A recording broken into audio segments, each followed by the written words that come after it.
Number 33، 34 اور 35۔ اس سے پچھلے سبق میں یہ مضمون تھا کہ اللہ رب العزت نے یہ حکم دیا نبی پاک صلی اللہ علیہ وسلم کو کہ آپ لوگوں کو بتا دیجئے اگر تمہیں اللہ سے محبت ہے اور تم یہ دعویٰ رکھتے ہو کہ ہمیں اللہ سے محبت ہے تو پھر تمہیں یہ چاہیے کہ نبی پاک صلی اللہ علیہ وسلم کی پیروی کرو، اطاعت کرو۔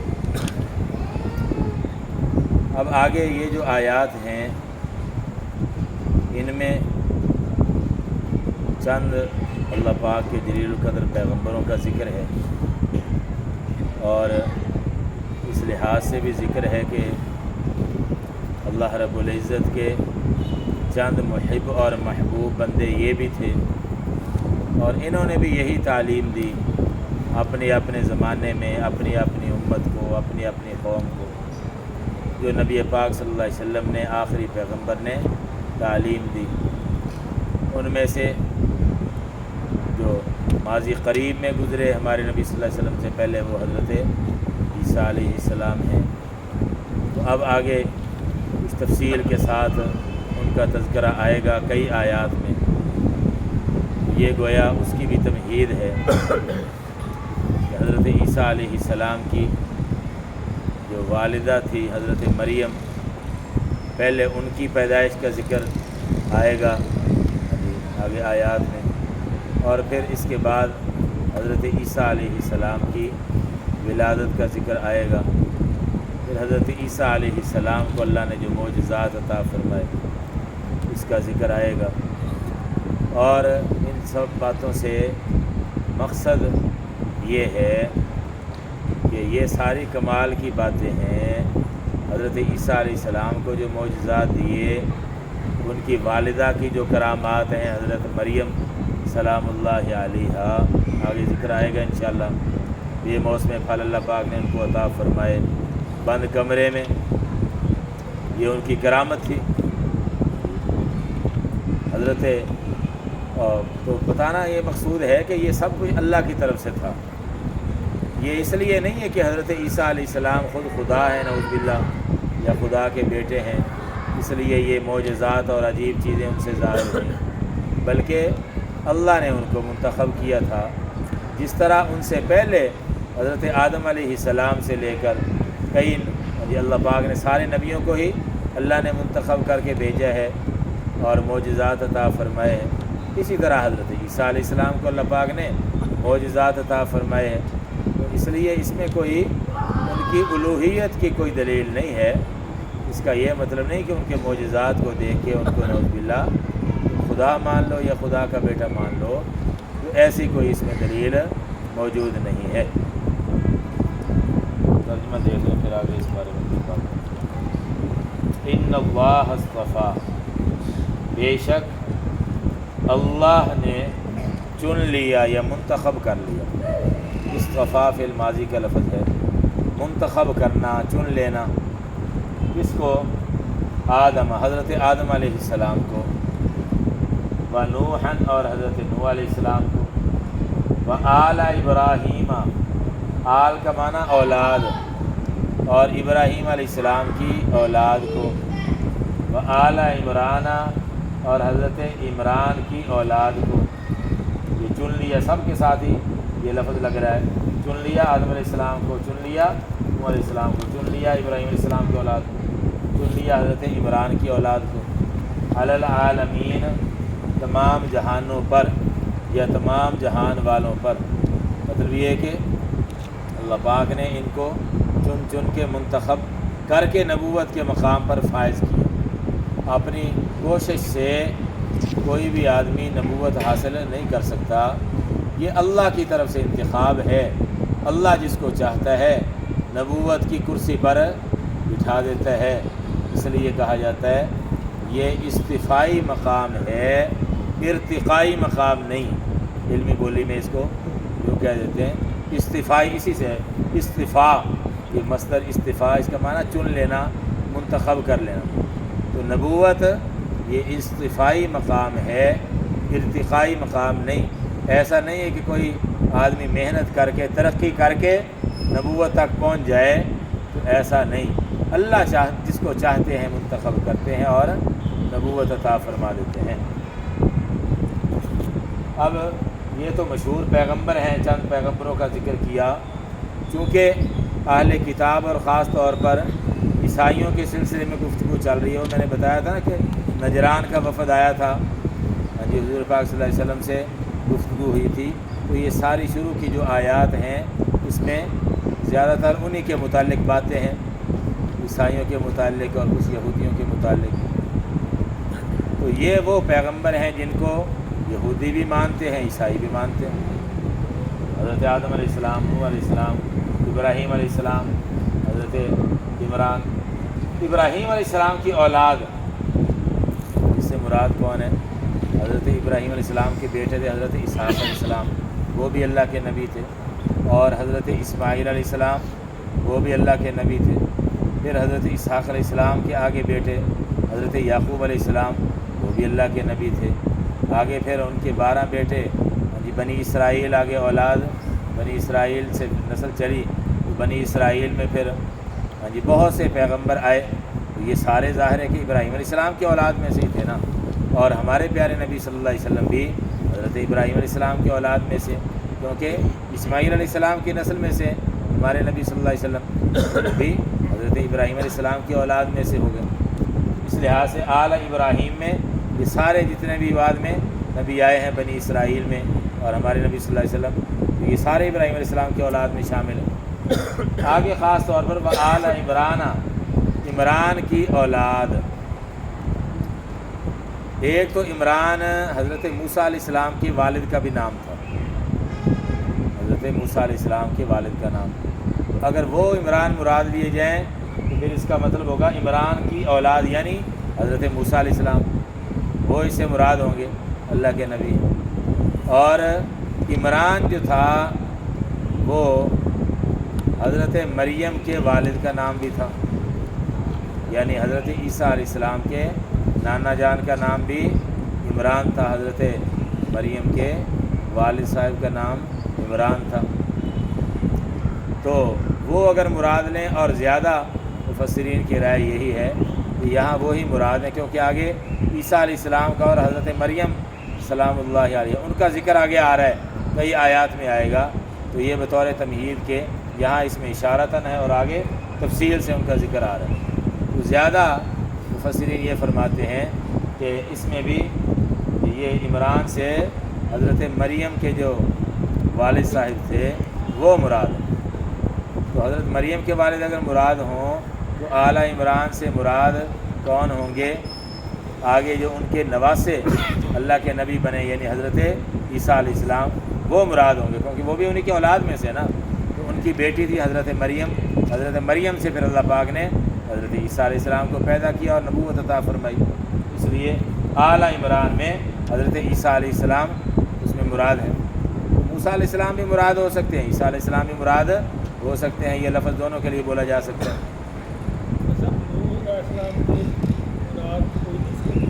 اولاد تھی، لیکن یہ ان میں سے چند جلیل القدر انبیاء کا تذکرہ کیا اللہ پاک نے۔ انبیاء تو اور بھی آئے ہیں، حضرت نوح علیہ السلام کے جو ایک بیٹا تو پانی میں غرق ہو گیا تھا نا، 3 بیٹے اور تھے، حام، سام، یافس، وہ مسلمان تھے اور کشتی میں وہ بھی سوار ہوئے تھے، اور پھر آگے انہی سے نسل چلی ہے، اس لیے حضرت نوح علیہ السلام کو آدم ثانی بھی کہا جاتا ہے اس لحاظ سے کہ ایک دفعہ تو جو جتنے کافر وغیرہ تھے وہ اس وقت پانی میں غرق ہو گئے تھے، تو ان کی اولاد میں سے پھر یہ 3 میں سے آگے نسل چلی ہے، اس لیے آدم ثانی اس لحاظ سے کہہ دیا جاتا ہے، گویا نئے سرے سے حضرت آدم علیہ السلام کی نسل آگے چلی ہے۔ تو حضرت ادریس علیہ السلام بھی ظاہر ہے کہ انہی کی نسل میں سے وہ بھی اللہ کے نبی ہیں۔ حضرت شیس علیہ السلام وہ بھی حضرت غالباً سے پہلے ہیں حضرت نوح علیہ السلام سے، آدم علیہ السلام، جی آدم علیہ السلام کے بعد، ہاں آدم علیہ السلام کے بیٹے نا حضرت شیس علیہ السلام، وہ غالباً ان سے پہلے ہیں، حضرت نوح علیہ السلام سے پہلے۔ بہرحال یہاں چند جلیل القدر انبیاء کا تذکرہ کیا بطور مثال کے، کہ دیکھو یہ آخری پیغمبر صلی اللہ علیہ وسلم کے ذریعے سے تمہیں جو اصول بتایا گیا ہے، یہی اصول پہلے نبیوں کو بھی اللہ نے یہ بتایا تھا اور انہوں نے اپنی قوم کو بتایا تھا، اور یہ وہ ہیں جن کو تم مانتے ہو، یہ سارے وہ ہیں یہ تم تسلیم کرتے ہو ان کو۔ یہ عیسائی جو تھے یہ سارے ان کو مانتے تھے، عیسائی حضرت موسیٰ علیہ السلام کو بھی مانتے تھے اور حضرت عیسیٰ علیہ السلام کو تو مانتے تھے، بلکہ کوئی حد سے زیادہ ہی ماننے لگ گئے، یعنی خدا یا خدا کا بیٹا قرار دینے لگ گئے۔ تو ماننا اور محبت کرنا یہ بھی اس وقت معتبر ہے جب اللہ کی بتائی ہوئی حد کے اندر رہ کے آدمی مانے اور محبت کرے، اور جب حد کو کراس کر کے آگے محبت کرے گا تو پھر خطرہ ہے، حادثہ ہونے کا خطرہ ہے پھر۔ اس لیے محبت بھی حدود کے اندر رہے تو یہ معتبر ہے اور نجات کا ذریعہ ہے۔ عیسائیوں نے غلو کیا، غلو کا یہی مطلب ہے کہ حد کو کراس کر کے آگے حضرت عیسیٰ علیہ السلام کے بارے میں عقائد انہوں نے تراش لیے۔ اچھا، تو یہ ترجمہ ہو گیا۔ ذریۃ بعضھا، یہ اولاد تھے یا نسل تھے، ذریت کا معنی تھا اولاد یا نسل، یہ نسل تھے ان میں سے بعض سے، یعنی یہ ملتے جلتے تھے، یہ سارے اللہ کے نبی تھے اور ایک دوسرے کی نسل میں سے تھے۔ حضرت آدم علیہ السلام کی نسل میں سے باقی سارے، اور پھر نوح علیہ السلام کے بعد جتنے آئے وہ نوح علیہ السلام کی نسل میں سے۔ ہاں جی، تو آپس میں گویا یہ بڑا گہرا ان کا تعلق ہے، سارے آدم علیہ السلام کی اولاد میں سے ہیں اور یہ سارے نبی ہیں، اس لحاظ سے بھی بعضھا من بعض، ان میں سے بعض سے، یعنی اور یہ اس کا ایک ترجمہ یہ بھی کیا گیا ہے کہ ایک دوسرے سے ملتی جلتی نسل تھی۔ ذریۃ بعضھا من بعض کا ترجمہ یہ بھی کیا ہے بعض حضرات نے، مفتی تقی عثمانی صاحب نے یہ ترجمہ کیا ہے کہ ایک دوسرے سے ملتی جلتی نسل تھی یہ انبیاء علیہم السلام۔ واللہ سمیع علیم، اور اللہ خوب سننے والا، علیم خوب جاننے والا ہے، اس لیے ہر ایک کے حال کو وہ جانتا ہے، ہر ایک کی باتوں کو وہ سنتا ہے، وہ جہاں مناسب سمجھتا ہے، جس کو مناسب سمجھتا ہے وہ نبوت عطا فرما دیتا ہے، منتخب فرما لیتا ہے، اس کا علم کامل ہے، ساری صفات کامل ہے۔ آگے حضرت عیسیٰ علیہ السلام کی والدہ کا تذکرہ شروع ہو رہا ہے، اور پھر اس کے بعد آگے عیسیٰ علیہ السلام کا تذکرہ آئے گا۔ حضرت عیسیٰ علیہ السلام کی والدہ کا نام حضرت مریم تھا، حضرت مریم کے والد کا نام تھا حضرت عمران، اور یہ بیت المقدس کے امام تھے۔ حضرت عمران یہ بیت المقدس کے امام تھے اور بہت ہی قابل احترام تھے۔ اور حضرت مریم کی جو والدہ تھی ان کا نام تھا حنہ بنت یعقوب، حنہ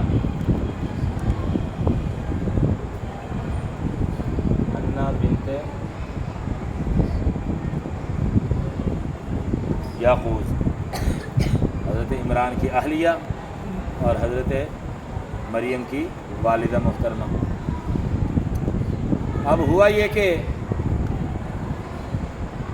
حضرت مریم جب اپنے والدہ محترمہ کے پیٹ میں تھیں تو ان کی والدہ نے یہ منت مانی کہ اے اللہ، میرے پیٹ میں جو بچہ ہے جب یہ پیدا ہوگا تو میں آپ کے گھر یعنی بیت المقدس کی خدمت کے لیے اور عبادت کے لیے اس کو وقف کر دوں گی اور دنیا کا کوئی اور کام اس سے نہیں لوں گی۔